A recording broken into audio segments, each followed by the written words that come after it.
మీకు సంబంధించి యూరియా మీ పరిపాలనలో కూటమి పాలనలో రైతులు ఎన్ని రకాలైనటువంటి ఇబ్బందులు పడుతున్నారో చూద్దాం.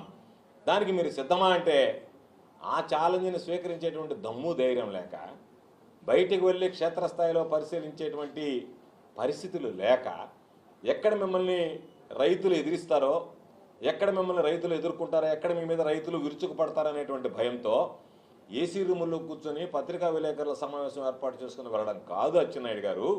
మీరు వాస్తవాలని క్షేత్రస్థాయిలో పరిశీలించండి. నిన్నటిదాకా కూడా యూరియా కొరతకు సంబంధించినటువంటి సమస్యలు ఈ జిల్లాలో ఉన్నాయి. మాతో పాటు ఇతర కమ్యూనిస్టు పార్టీలకు సంబంధించి రైతు సంఘాలకు సంబంధించినటువంటి నాయకులందరూ కూడా వచ్చి, అయ్యా ఈరోజు యూరియా లేక ఇబ్బందులు పడుతున్నాం, పంటలకి గిట్టుబాటు ధర లేక ఇబ్బందులు పడుతున్నామంటే నువ్వు యూరియాకి ఇవ్వకపోవడానికి కారణం ఒకరోజు నీ నోటితోనే చెప్పావు. ఏమని? 50% మించి ప్రైవేటు వ్యక్తులకు ఇచ్చాం, దానివల్ల కొరత ఏర్పడింది, బ్లాక్ మార్కెటింగ్ వల్ల కొన్ని సమస్యలు వచ్చాయని నీ నోటితో నువ్వే చెప్పావు, ఒప్పుకున్నావు చేసినటువంటి తప్పుని. మరలా దాన్ని సమర్థించుకుంటూ 70% ఇచ్చాం.